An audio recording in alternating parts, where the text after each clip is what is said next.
The first time Alice saw the house across the street light up after years of abandonment, she felt a mix of curiosity and relief. The Wilson place had been empty for so long that the entire neighborhood had given up hope of anyone ever moving in.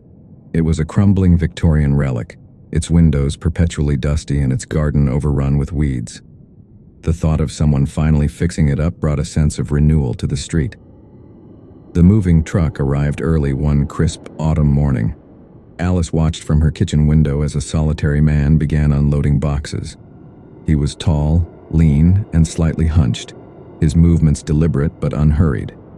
He wore a long coat despite the mild weather, and his face was obscured by the brim of his hat.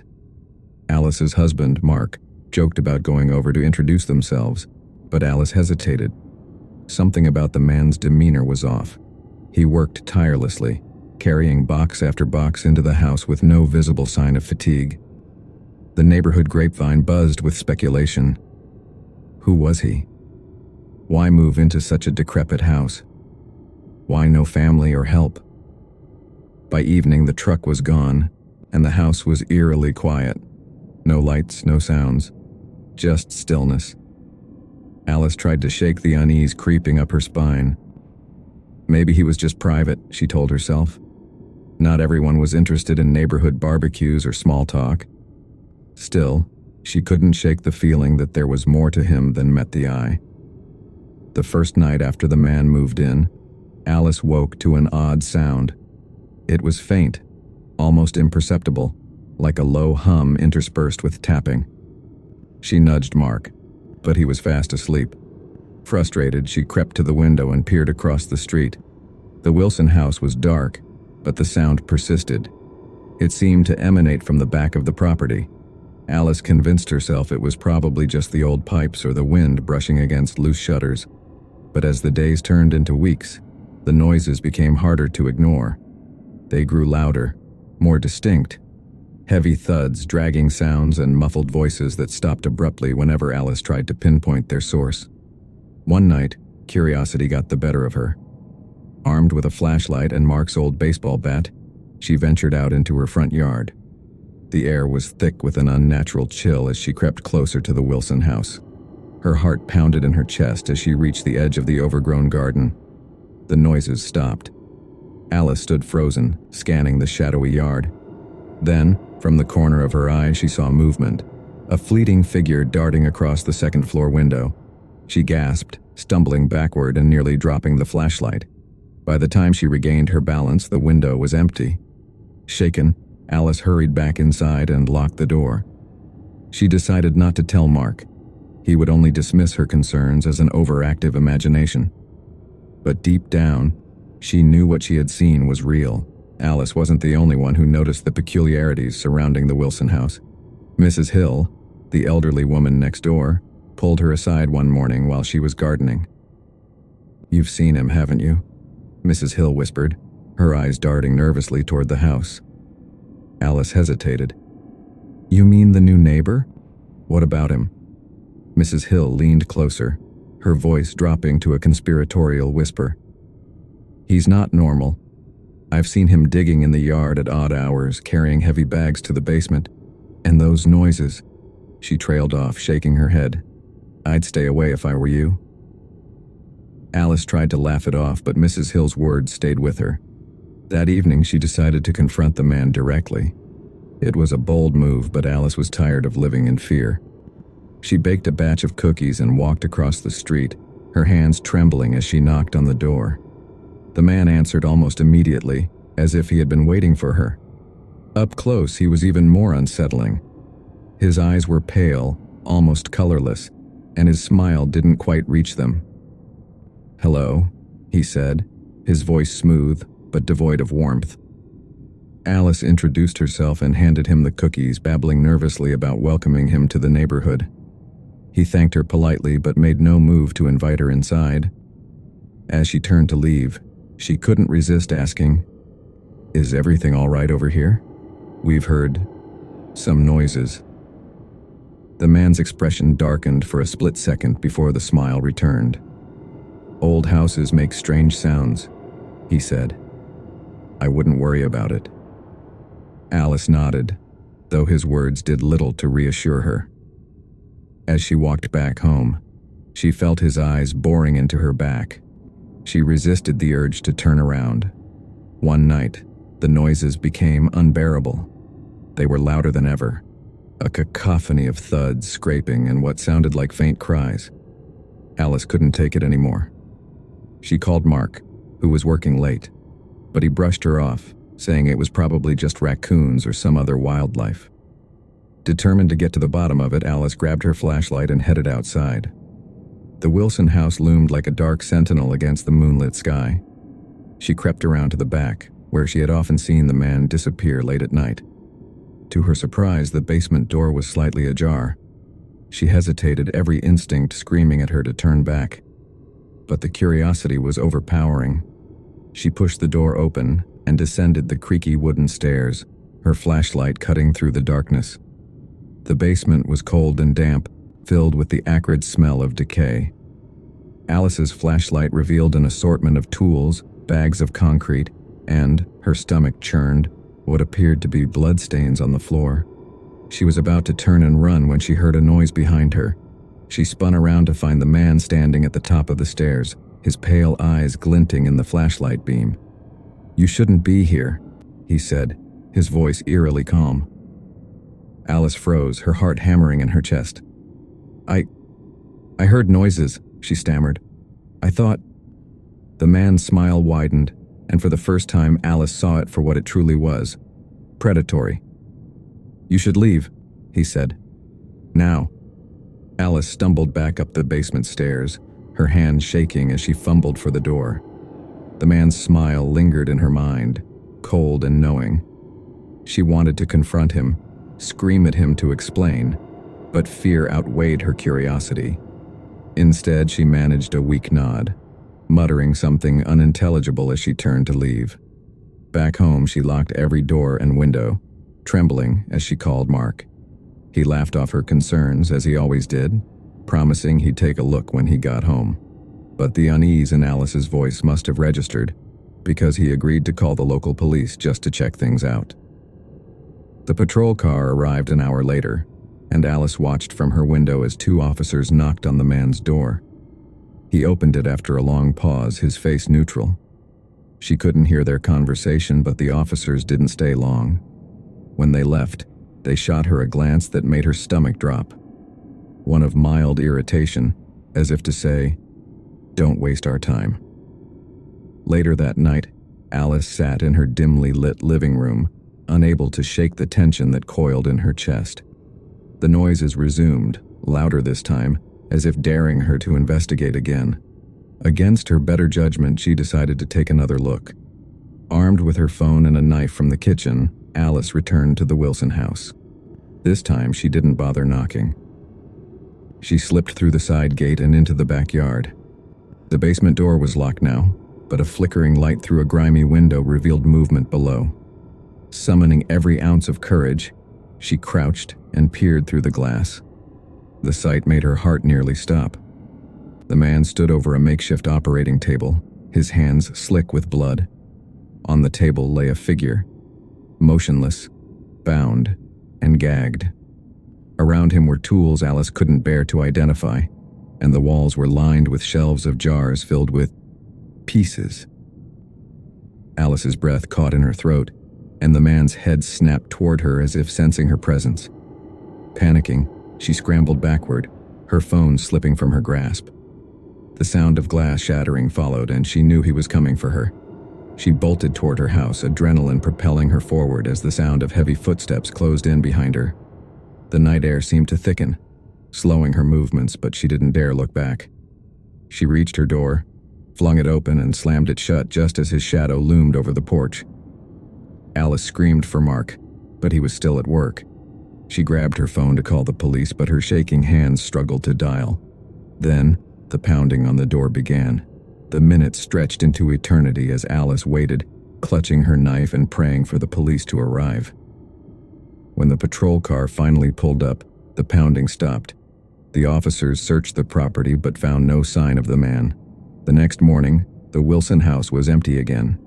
The man had vanished, leaving no trace of his presence. not even the horrors in the basement. The police dismissed Alice's claims, citing her overactive imagination and the lack of evidence. But Alice knew the truth. The man wasn't gone. He was waiting, watching, and someday he would return.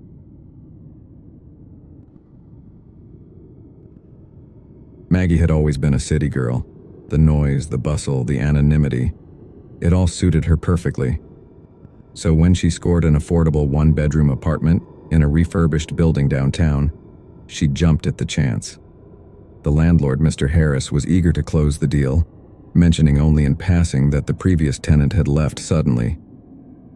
"I'm sure you'll love it," he said, handing over the keys with a too-wide smile. "Quiet neighbors, great location. Let me know if you need anything." The apartment itself was charming in a vintage kind of way, with hardwood floors that creaked underfoot and tall windows overlooking the street. Maggie spent the first few days settling in, unpacking boxes, and decorating the space to her liking. She didn't pay much attention to her neighbors at first. But then she started noticing things.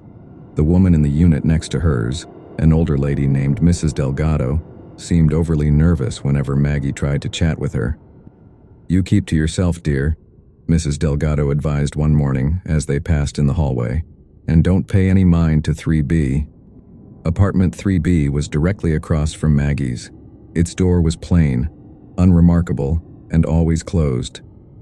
She rarely saw anyone go in or out, but occasionally, late at night, she would hear strange noises, whispers, faint tapping, and once, a low, guttural growl that made her blood run cold. At first, she dismissed it as her imagination, but the unease grew harder to ignore when she began noticing odd occurrences in her own apartment. Lights flickered even though the wiring was supposedly brand new. Objects seemed to move on their own.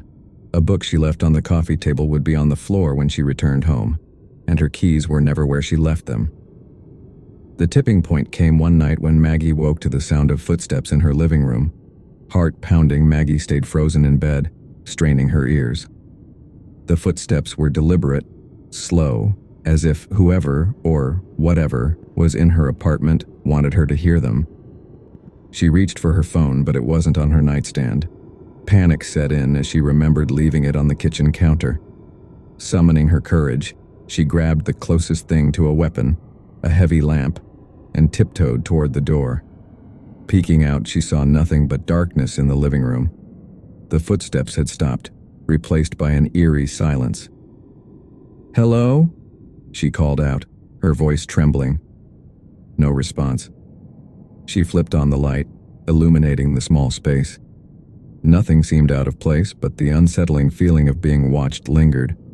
She spent the rest of the night wide awake, every creak of the building setting her nerves on edge. The next morning, she confided in Mrs. Delgado, who seemed reluctant to speak about it. "You should ask Mr. Harris about 3B, the old woman said, her eyes darting nervously to the apartment across the hall. "But don't expect a straight answer." When Maggie confronted the landlord, he waved off her concerns with a laugh. "The building's old. It makes noises. And 3B? Just a storage unit. Nothing to worry about." But Maggie wasn't convinced. She began keeping a journal, documenting every strange occurrence. The noises became more frequent, louder. She started seeing shadows move in her peripheral vision, but when she turned to look, nothing was there. One night, she decided to investigate 3B herself. Standing in front of the door to 3B, Maggie hesitated. Her palms were slick with sweat and her heart hammered in her chest. She reached for the doorknob, half expecting it to be locked, but to her surprise, it turned easily. The door swung open, revealing an empty, dark room. It wasn't a storage unit as Mr. Harris had claimed. There was nothing inside except a single wooden chair in the center of the floor. As she stepped inside, the air grew noticeably colder, and a faint smell of mildew filled her nostrils. The walls were bare except for strange symbols carved into the plaster, their jagged edges catching the dim light. Maggie's breath hitched as she noticed something else. Footprints in the dust, leading from the chair to the far wall. They were large, too large to be human, and they stopped abruptly at the base of the wall. A sense of dread washed over her, and she turned to leave. But as she did, the door slammed shut behind her with a deafening bang. She screamed, pounding on the door, but it wouldn't budge. The room grew darker, the symbols on the walls beginning to glow faintly, and then she heard it, a low, rumbling growl that seemed to come from all around her. "Who's there?" she cried, spinning in circles. The growl turned into a deep, guttural laugh. Suddenly the chair moved, scraping loudly against the floor. Maggie backed into the corner, clutching her chest as a shadow began to rise from the chair, taking form. The shadow in the center of the room grew taller, its form shifting as if made of liquid darkness. Two glowing eyes emerged, crimson and full of malice. Maggie's breathing quickened as it took a step forward, the sound of its movement echoing unnaturally in the empty room. Why are you here?" she stammered, her back pressed tightly against the cold wall. The figure tilted its head, studying her like a predator assessing its prey. Then, in a voice that was both deep and distorted, it spoke. "You shouldn't have opened this door." The words reverberated through her entire body, making her knees buckle. Maggie fell to the floor, her mind racing. "I didn't know," she cried. "I didn't mean to. Please let me go." The shadow leaned closer, its face inches from hers. "You've disturbed something ancient. Leave this place or suffer as the others did." With a wave of its smoky hand, the room began to shift. The symbols on the walls pulsed with light, and a terrible screeching sound filled the air. Maggie felt the floor beneath her give way, and she was falling into an endless abyss. When she hit the ground, she found herself back in her apartment. She gasped, scrambling to her feet and looking around. Everything seemed normal, but the cold, oppressive feeling lingered. Shaken but determined to understand what she had encountered, Maggie began digging into the building's history. She visited the local library, combing through old records and news clippings. What she found was chilling. The building had been constructed in the early 1900s and had always been plagued by strange incidents. Apartment 3B in particular seemed accused. Over the decades, tenants who lived there reported hearing voices, seeing shadows, and feeling watched. Many of them left abruptly, while others were never seen again. One article caught Maggie's attention. It detailed the disappearance of a man named Edward Turner, who had rented 3B in the 1970s. According to the report, neighbors heard strange noises coming from the apartment the night he vanished. When the landlord finally entered the unit, it was empty, except for a single chair and symbols carved into the walls. Maggie's blood ran cold as she read the description. It matched what she had seen in the room exactly. She also found a connection to a local legend, a dark entity known as the Watcher. According to folklore, the Watcher was a vengeful spirit that targeted those who disturbed its resting place. The more she learned, the more she realized she had made a grave mistake. Maggie decided to leave the building, but something held her back. She couldn't let this entity torment anyone else. Armed with salt, sage, and a determination she didn't know she possessed, she prepared to face whatever lurked in 3B. That night, she returned to the apartment with a plan. She scattered salt around the perimeter of the room and lit the sage, letting the smoke fill the air. The symbols on the walls began to glow again, and the temperature dropped. "I'm not afraid of you," she said, her voice steady despite the fear gnawing at her insides. The shadow appeared once more, emerging from the chair. "You should be," it hissed. Maggie stood her ground, chanting a protective prayer she had memorized from her research. The shadow recoiled slightly, but it didn't retreat. Instead, it grew larger, its voice booming. "You cannot banish me. This is my domain." The room began to shake, and Maggie struggled to stay on her feet. She poured salt directly onto the chair, which caused the shadow to let out an ear-piercing scream. The walls cracked and the glowing symbols began to fade. Maggie continued her chants, pouring every ounce of courage into her words. The shadow thrashed violently before collapsing into itself, leaving nothing but silence. Exhausted, Maggie collapsed to the floor. When she woke, the room was empty, the symbols gone, and the oppressive feeling had lifted. She moved out the next day, leaving the building and its dark history behind. Though she would never forget her time there, she took solace in knowing she had stood up to the darkness and survived.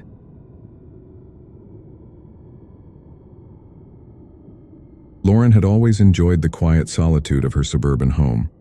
Nestled at the end of a cul-de-sac, her street rarely saw new residents.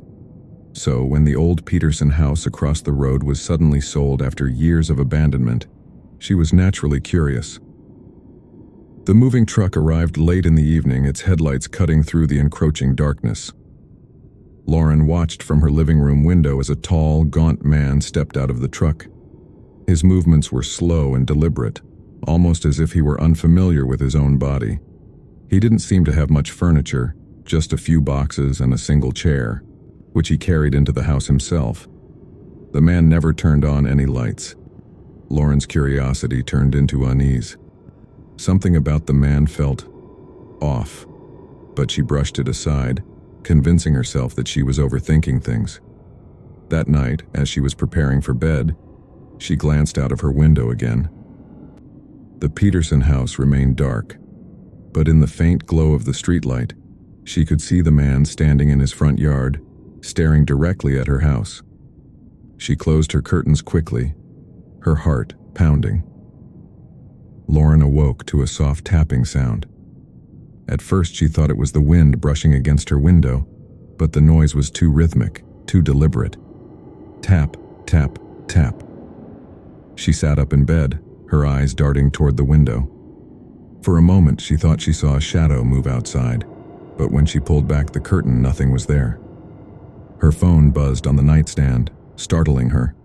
It was a text from her neighbor, Angela, who lived a few houses down. "Did you hear that?" the text read. Lauren replied, "What do you mean?" Seconds later, Angela responded, "I swear I saw someone walking around your backyard." Lauren's stomach dropped. She grabbed a flashlight and crept downstairs, her heart hammering in her chest. She checked the back door. It was locked. She peered through the glass but saw nothing unusual. Still, she couldn't shake the feeling that she was being watched. The next morning, Lauren decided to introduce herself to the new neighbor, hoping to ease her nerves. She walked across the street with a plate of cookies, rehearsing what she would say.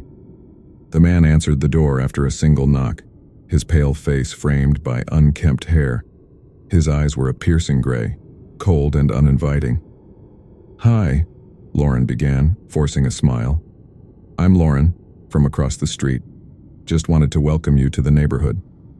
The man stared at her for an uncomfortable amount of time before finally speaking. "I didn't ask to be welcomed." Lauren's smile faltered.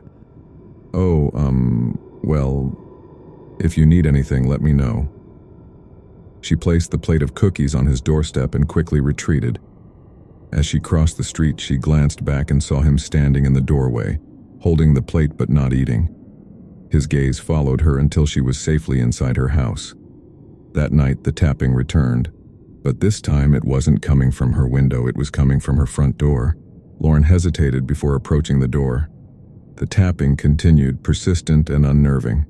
She finally mustered the courage to peek through the peephole. No one was there.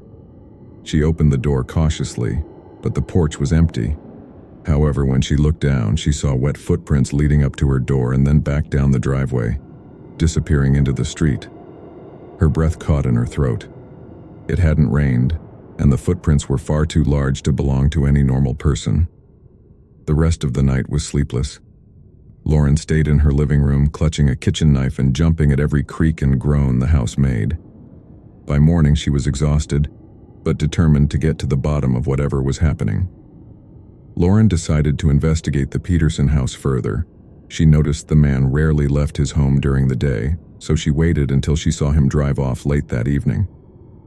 Armed with a flashlight, she crept up to the house and peeked through a side window. What she saw made her blood run cold.